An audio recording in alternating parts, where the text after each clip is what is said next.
Wait. Wait. Don't hit the record button quite yet, Dale. I know you're trigger happy with that, but You're calling me trigger happy? oh my god. Okay.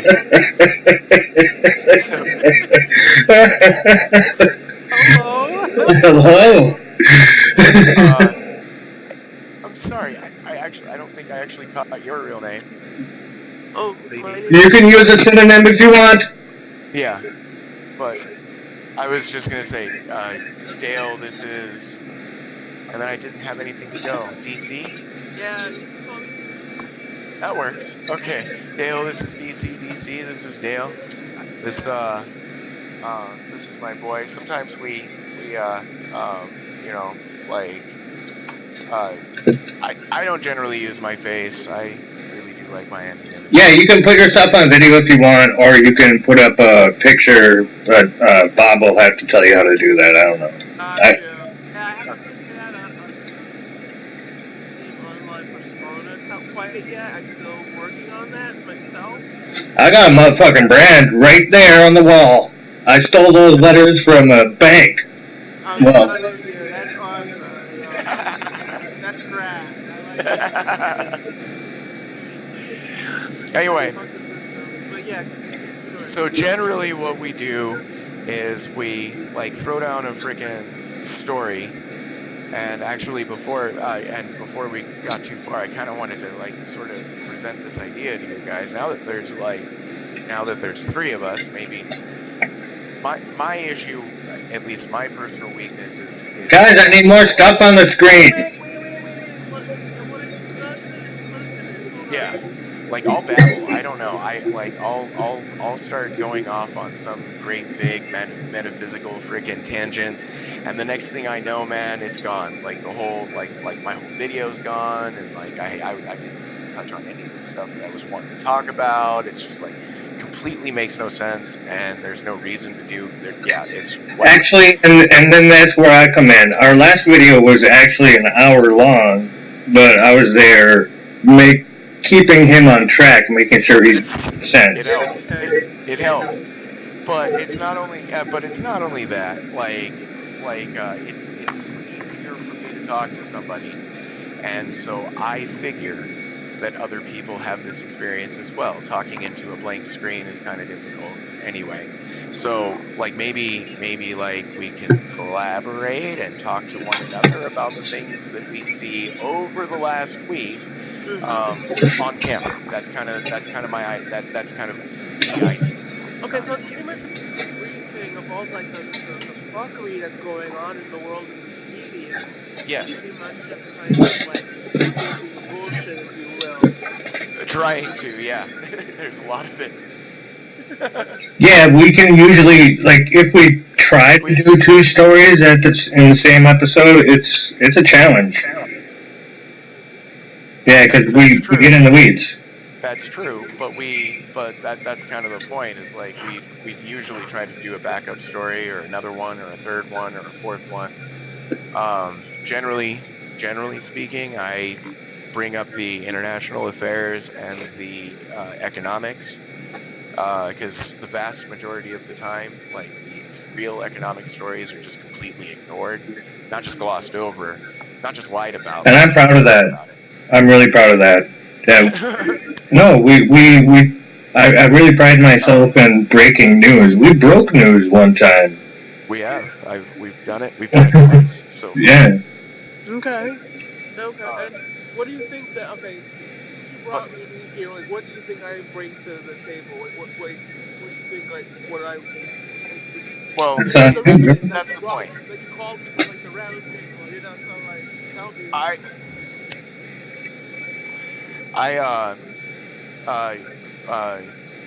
Okay, you're like my favorite Facebook friend, and by no means is that like a great judge of character or anything like that. And so I'm gonna. I beg to differ. I think it's a good one, but it's not a great one. I think you bring something to the table, but I don't know what.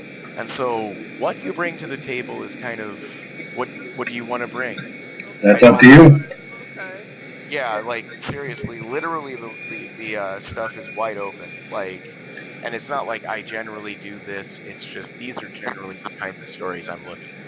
I'm sure you're looking at other kinds of ones. That's the point. Okay, and so it's like, so for me, it's like that's kind of like a guest kind of feature, if you will, right? Uh, Trying to understand the formatting. You DC, know, DC, you need to get closer to the mic. yeah, can you hear me? Can you hear me? I can. Yeah, That's better. Okay. I just sorry. wanted to, yeah, I just wanted to figure out like formatting. So this is like freestyle. It's like basically a freestyle, and Yeah, like, Especially this episode, because this is just introducing you. yeah. We okay, want to introduce you. If you bring up stuff that you want to talk about, that's the point. This is focused entirely like, hey, here's a new member of our team. We this is so we're just being very freestyle and open in particular about now. I Yeah, don't have an actual article that I want to talk about at I this got something. at I this got present something. moment. Okay, this is Okay. this is kind of where I've done over 1,000 interviews with people, so this is So yeah, he what is one to interview. I am the one that does the interviews That's true. generally. That's So okay. what makes you passionate? wait. Save it for on air. We are on air. Oh, What? Oh my God! I told you. I told you he's trigger happy with that. You gotta. I gotta be prepared. What do you think makes you passionate about being? What do you consider makes you passionate about being being like? God damn it! This is a hard question. Hey, give me a chance. What? Okay, so labels are really hard. Okay, that's what I'm struggling with. Like, what makes you a leftist? Okay, I am a leftist because okay, I left the Democratic Party. I was a lifelong Democrat. Like my family's been like voting Democrat for whatever. I happen to be first generation American, so par for the course, just fall into the Democratic Party because that's just what you did. Then fast forward, I grow up or what have you. 2016, with Bernie Sanders coming, from left field, literally, and he spoke. This is like he had a great track record. But he was in office for like 30 some odd years, and he had a clean record. He voted, we looked at his record, and he seemed like a clean cut guy who was always consistent against speaking against corporations and the bipartisan bullshit. And so I figured, oh my God, this guy is like the real deal in this like corrupt ass system. So we all like rally behind him. And then once we realized that the nomination was basically stolen from him, and like we went as far as going to Philadelphia. That's how I met Bob. That's Yeah, how we met. that's how we met. That's how we Yeah. met. I wasn't sure. I met a lot of people that day, and then like that resulted into a lot of Facebook friends. Oh Yeah. yeah. But and so like a lot of them, most There's of them. only one place I could have got that poster from. Yeah, most of them I met in Philly, but not all. So I met a lot of people through a lot of people that I met in Philly too. So you never know. But yeah, So I was pretty sure I recognized you. Anyway, Yeah. So like for fast forward to like sorry, rewind to back to like 3 years later, we're at DNC, Occupy DNC in Philly, and like just the experience alone is just amazing. Occupy, awesome. I felt that experience. We camped out at FDR Park, and just like the cohesion, like the collective unity. It was a real Oh collective man, that feeling that you get when you're around like actual leftists, man. Oh man, in Philly, No, I we actually did like I swear 100-person group hug. I It know was so exactly. fucking I know amazing. exactly what you're talking about. That was a Yeah, we real camped out. experience. Like, yeah, we camped out. Seriously, there was like we marched. Colorado, we marched. There was like many of the same protests, and then we were all camping out at FDR Park. We cleaned up after ourselves. There was Of food course. provided. We were water. I Yeah. swear, the treatment there was better than any five-star hotel. There was plenty of people that stayed at the local like ritzy, fancy hotels and what have you. But I guarantee you, they didn't look as fresh as we did, and we were marching in like sweltering heat. Like it was like a serious heat wave, but we were sustained. We really were sustained, and seriously, I was camped out for like a week, and I nearly left with like two mosquito bites. That's how well taken care of we were. And it was just that collective unity and people just like funding and doing donations. Like Right. I had regular coffee, camping at the park. It was ridiculous, and like just and plus too, I'm black, and this was like the first time in America, in my entire existence in the United States, have I felt safer. I've never felt safer than I did in that time period. If you and it's like it was such a privilege And to the see what town, America could look like. yeah, and the town too, including the police officers, were like they were glad to have us there, and they were, they gave us, they asked us why are we here, and we got to talk about it, and they were good to us. They were people. Like, They were humans towards us, even the cops. even the cops, Even the cops. even. I mean, I'm not a fan of police officers, Neither am I. but I have to admit, at that particular protest, on that particular moment, even though they did like stampede us, they put a lot of people at risk when they did that and We everything got like that. kettled, of course. We saw that We coming. we uh like that like even so, like you could freaking like that guy that was there, the actual human that was on the other side of that badge, Yeah. was very, very much Visible. showing, even though he was in a situation that was completely unnecessary. It was incredibly weird, man. Like it really Well, was. yeah, it was surreal to witness that because it was like almost on a level of like transcendation where you could actually see the humanity in these what I would call class traitors on any given Sunday or day or Yeah, any day ending in Y.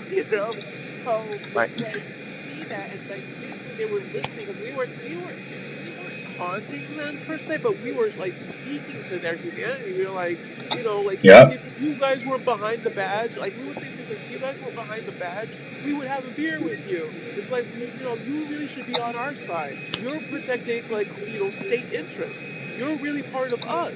Like they're using you. Like we would say shit like that to them, and it was like they were considering it. They were literally considering yeah, to see that. It was Yeah. amazing. freaking my favorite story. I walked around putting getting everybody to write like the terms of alignment Oh, that I fucking love this they story. that I they'd got to been be the throwing first around. one. They'd been throwing around onto everybody like all the time. The shirt continues to grow, and every time I go to a protest, I carry it, I take it with me, I wear it, and then I usually get another like term or two written on it by somebody, and that's Mm. fine. But it's like that's okay. You can go ahead and call me whatever you want. You can call anybody whatever you want. That's fine. I'll just wear that shit for you guys, and that doesn't matter to me whatsoever. Your Wait, words. I gotta bust out the mohawk for this one. Anyway, Yeah. but my favorite story about Philadelphia is actually I got a cop to write on that shirt pig. No way. Yeah, so Yeah. I was just hoping that you might like this the idea. I sort of told him like all the names that I've been called over the last 8 months or so. I just had and everybody else. Like I put a few on here, but most of these come from everybody else. I was wondering if you might want to write write pig here on my sleeve, and he did it. I gave him the Sharpie, he did it, and that's like one of the Wow. best ones. Wow. Also at Philly, same Wouldn't have freaking. happened if I didn't bring Sharpies. I know, right? That would have been a horrible day. But also at Philly, same place. Like I actually gave my credit card to a guy to get us a 12 pack, and he came back and gave me back my credit card and a 12 pack. It was crazy. See, it was like Too much a love. portal that was open that day or that weekend. Yeah. Everything went well. Ex- Like everything. Except for getting our democracy back. Well, okay, of course that, but we were there, like the veterans, like fighting Yeah. that shit, to defend it, literally. Oh, did Yeah. you see the Baptists? Did you see the Baptists? Yeah. The what's it called? Baptist? Westboro. Yeah. Those guys are funny. I didn't see them. You did. Dude, they showed Wow. up in They were sure visible. in the middle of the day, just doing all kinds of. They were just as insane as you think they are. Like Oh, yeah. literally, just as insane. Their signs were literally like 15 feet tall. Well, yeah, but not only that, but like, you know, you go up to somebody like actually speaking some sort of Jesus-like things to them. You know, like, hey, have you ever forgiven somebody that's not sorry? Oh man, that I have never. I like literally that all of the pictures that come to the word triggered, man. Like this, like I wish I had snapped his photo right then, dude, because I could have put that on there and said triggered. It would have worked. That would have been a meme. It would, Yep. yeah. He would have been over there and all over the place, like eyes wide, freaking nostrils flare, freaking like the whole thing. He was like, like it was great. It was great. So So much is going on. Like multiple protests, multiple speaking engagements. there you go. Stay close to your mic. Areas. It was just so much. Oh my god! It was like sensory. It could have been sensory overload for a lot of people, but it's like pretty much like whoever was able to get their message out there got their message out there because there were like.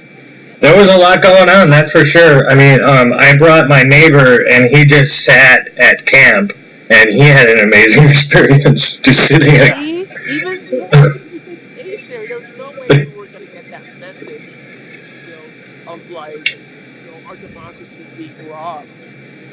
Like, it was like a great awakening.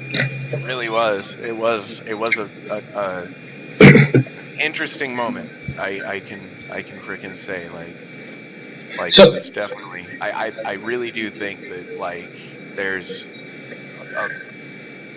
a lot of history in that moment, even though. Yeah, we participated in history, and I'm even in the Rolling Stone magazine, but I kind of want to keep moving forward.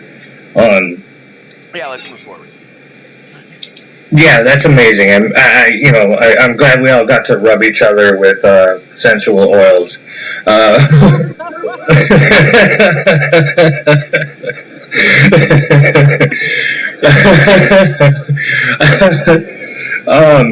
So, are you guys planning on phone banking this cycle, and who would you phone bank for? No, I'm not. I'm totally not. I've been. How do I say this?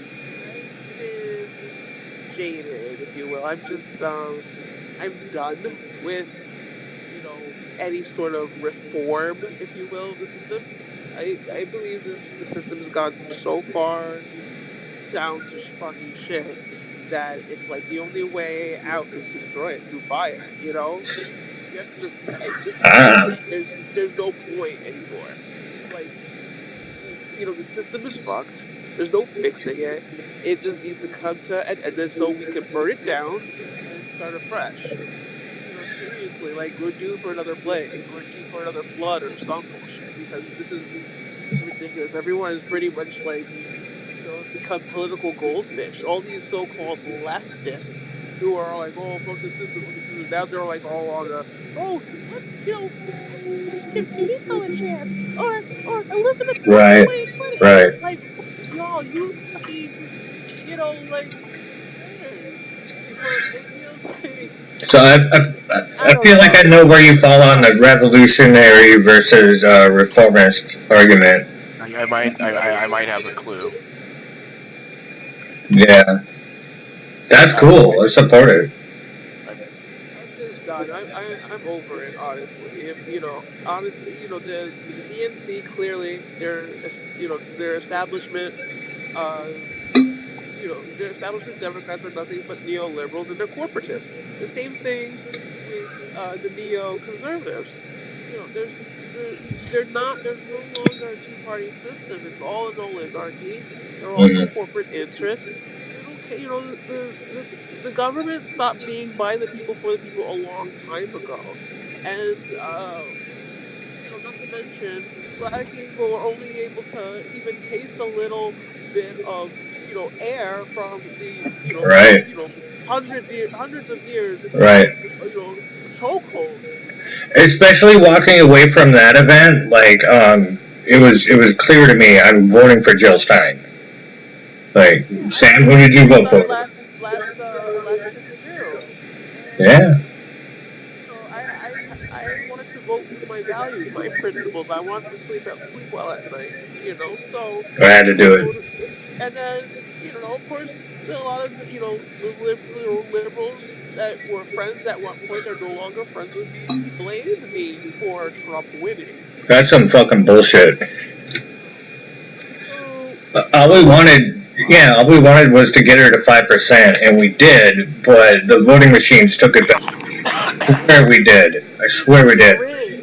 There's no way that I know thousands and thousands of people that voted for Jill Stein, and she only got 1%. There's no way. Not even. She in their legitimate count, and I put quotations in the air when I used legitimate. In their legitimate count, there was like 0.8% or something like that.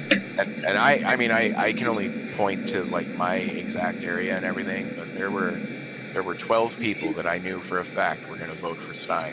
I'm pretty convinced of that. I mean, I just pretty convinced. I mean, you never know, really. You never know. But she only got 4 votes. Like eight. You never know. But 8 people, I don't know, man. Maybe, but that feels kind of off to me. Yeah, 8 people out of 100 people that you ask. I mean, come on. Out of 12. Maybe they're just trying to be cool, like us. But 4 out of 12. Like, it was more than. actually followed through with it in the voting booth. I don't know, man. That seems. Listen, I think a lot more people voted for Jill Stein than what the numbers Yes. are tallied up to, because the system is rigged. The system, we know this. What is it like? People who accuse people of being conspiracy theorists now all of a sudden, they're now everyone has egg on their face. Whoever doubted these people now everyone knows 9/11 was an inside job. We're like, and like those people who were lied to about Iraq, Iran, and Afghanistan. We keep goading ourselves to so-called war. We start wars and what have you.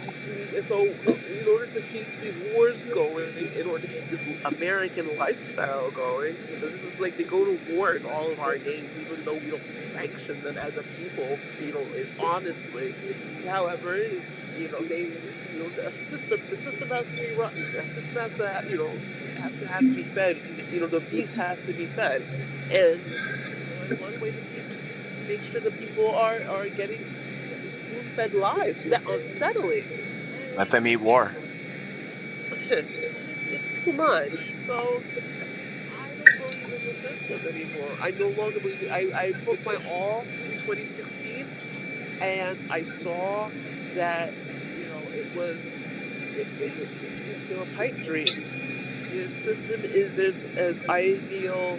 So if you're not gonna, Hold on, go isn't ahead. as ideally democratic as I was lied to or thought to believe. So that's it. I'm done. Well, I think most people, I think it's like almost half of Americans like refuse to vote, and they do have good reason, and you actually gave it. So I take it phone banking is out for you, DC. Definitely. Bob Hobson. I might have I really like Tulsi Gabbard a lot. I really do. I hope that I know that it's not gonna, do anything, or I know that in the end she's not gonna end up sitting as president.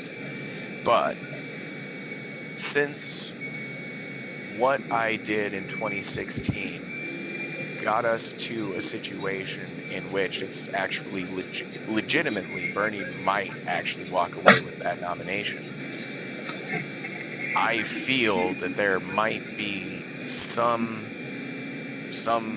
traction trying to give her a little bit of traction. I'm still not quite decided yet, but I really do like Gabbard. I do. I like what she says. If I was going to be a reformist, if I thought that reform was possible, I'm not 100. I'm kind of with this DC on this. I'm not 100% certain it's possible at this point. But as I was saying earlier, it the story can get really, really dark before it turns out okay. Right. But at some point, the story is going to I've read this book. We can go. I've read this book. We can go in the same direction that we did in the 40s, which got us from going in the same direction that Eastern Europe did, which was both the USSR and Germany. All right, I can answer that question because I did ask it to all of us. And just please answer that question. Okay. As long as I have a chance to fight for Bernie, I remain a reformist. But when he gets robbed from us, it's on. He's been robbed from us. I know. But if we can, I know. We've seen this story before. I already know what's going to happen. No matter what people want, they don't care what people want. It's what the corporatists want. They want someone who's going to toe the line. What, busting banks? Releasing people from the chains of debt? Forget it. They don't want to hear that. Of course, Bernie's not going to be the one. Of course, Jill Stein's not going to be the one. Of course, Tulsi's not going to be the one. They're all anti-establishment. One main area of their platform or another. There's no way. So why psych yourselves up to get your hearts broken again? Why? That's sad. That's sadism. That's sadistic. It's a little bit of sadomasochistic. It's like self-flagellation. Self-flagellation. I can't afford that word. No, I can't. I know what it means. You can afford that word. I know you can afford that word. You got a cat of nine tails. Don't All right, my guys, my people, anyway. My comrades. The show is over, but the conversation never ends. I'm gonna pause recording. Thank you, everybody. Thank you so much. I'll be right back.